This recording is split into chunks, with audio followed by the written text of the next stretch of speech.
हरे कृष्णा। आज मैं आपको मीराबाई के पूर्व जन्म की कथा सुनाने जा रही हूँ। तो समय बर्बाद ना करते हुए चैनल को सब्सक्राइब कर लीजिए। चलिए शुरू करते हैं। वृंदावन में जब भगवान लीला करते थे तो घर घर डोलते थे।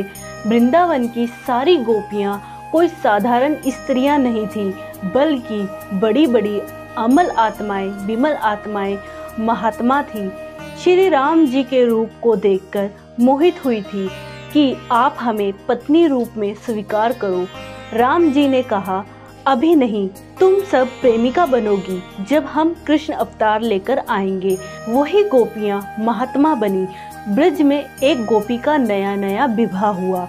उसके सास ससुर बहुत दुष्ट थे। जब भगवान की लीला की बात थी, उस गोपी को सास ने कहा, सुन, तू आ तो गई है, एक बात मेरी कान खोलकर सुन लेना। वो बोली, हाँ जी माँ जी, बताओ तो। सबको अपना मुंह दिखाना, बाकी एक को छोड़कर, ना तू देखना और ना दिखाइयो। वो जादूगर है, खतरनाक है, इस नगरी का। कौन सा माँ? सास बोली, एक छोटा सा बालक नंद का।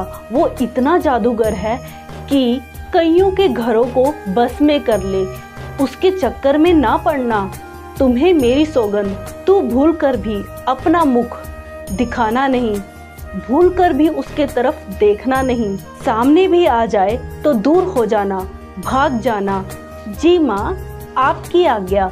बेचारी गोपी, उसे पता ही नहीं नंद का नंदन कौन, कृष्ण कौन है, ये जादूगरी क्या है, आकर्षण क्या है, किसकी बातें कर रही है, किसके लिए रोक रही है, किसके लिए मना कर रही है। बेचारी भली गोपी ब्रज में आकर सास ससुर की मर्यादा में रहने लगी। हमारे ठाकुर जी वो घर घर डोले। एक दिन घर घर डोलते डोलते गोपी के घर पहुंच गए।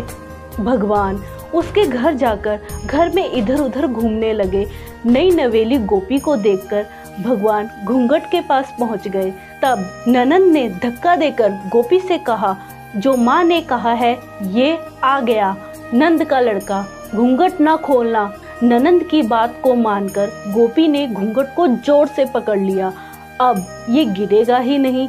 ठाकुर जी बार बार घूंघट को उठाने की कोशिश करे। अरे गोपी, तू कैसी दिखती है, जरा मुंह तो दिखा दे, नाराज है क्या? वो गोपी तो मुंह हिलाए, पर जो तोतली भाषा, ब्रज भाषा गोपी ने सुनी, थोड़ी तो उत्साह हुई। मैं चुपके से देख लूं, पर मेरी सास ननंद पति नहीं छोड़ेंगे, इसलिए उसने घूंघट जोर से पकड़ लिया। भगवान 3 घड़ी तक उस गोपी के पास रहे, पर उस अभागन को उस ठाकुर के दर्शन नहीं हुए। भगवान जाने लगे और कहा, मैं भी प्रण लेता हूँ, अब तुम्हें कभी अपना मुख नहीं दिखाऊंगा।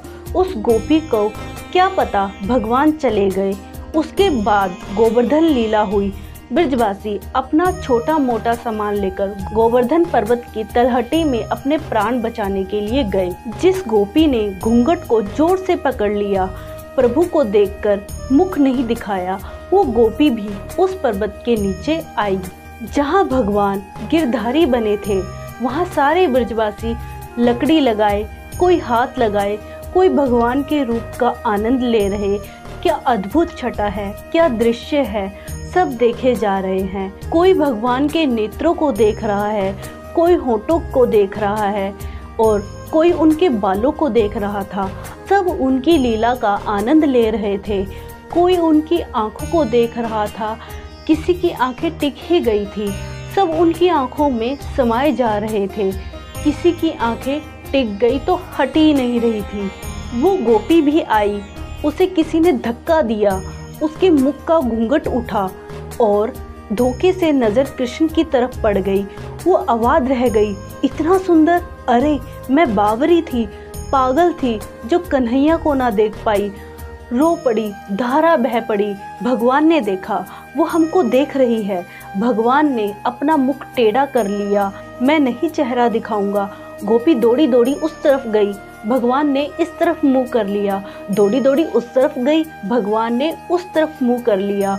गोपी दिन रात अपनी सास ननद की परवाह किए बिना कहना को देखकर रो रही है। हे प्रभु, हे मधुसूदन, हमारी भूल को क्षमा करो।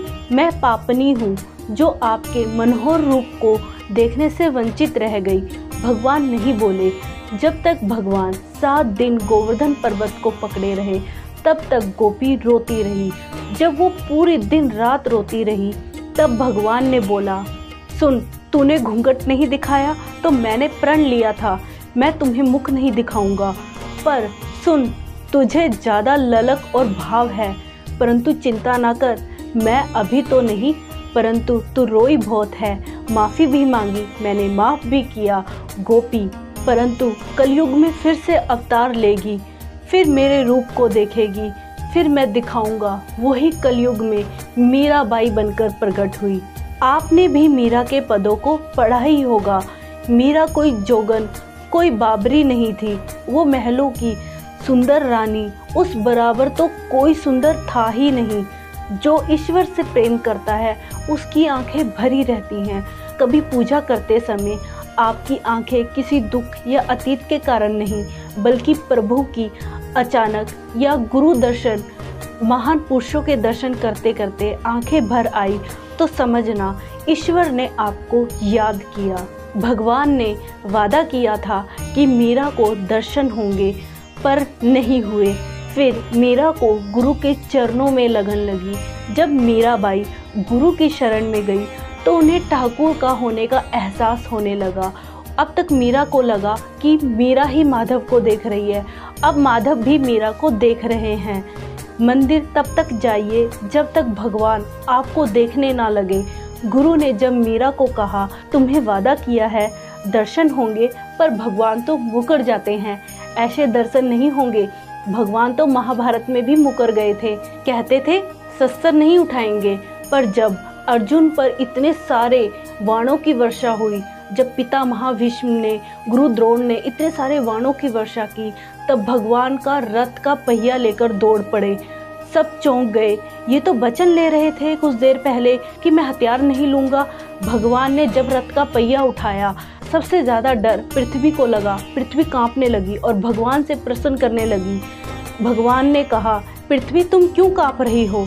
तब पृथ्वी ने भगवान से प्रश्न किया, भगवान आपने तो कहा था शस्त्र नहीं उठाएंगे, आपने उठा लिया, इसमें क्या परेशानी? पृथ्वी बोली, आपने तो कहा था मैं पाप का भार हटा दूंगा, कोई पापी नहीं रहेगा। जब भगवान पहिया लेकर दौड़े, पृथ्वी के सारे प्रश्नों के उत्तर भगवान ने अपना पीताम्बर नीचे फेंक कर दे दिया। तेरा वचन याद है, और अपने भक्त का वचन भगवान को याद है। मीरा को गुरुदेव ने समझाया था, मीरा जब तक गुरुमुखी नहीं होगी तब तक कृष्ण की प्राप्ति भी नहीं होगी। दोस्तों, उम्मीद है आपको ये कथा अच्छी लगी होगी।